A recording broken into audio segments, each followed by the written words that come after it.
రాష్ట్ర ప్రభుత్వం స్పష్టంగా ఈసారి బడ్జెట్లో గతంలో ఎన్నడూ లేని విధంగా 361 కోట్ల రూపాయలు స్పోర్ట్స్ కోసము మనం కేటాయించడం జరిగింది.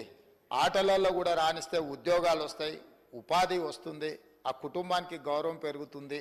ఈ విషయం ప్రపంచానికి తెలవడం కోసమే ఈరోజు నిఖత్ జరీన్కి ఆర్థిక సాయం అందించినాం.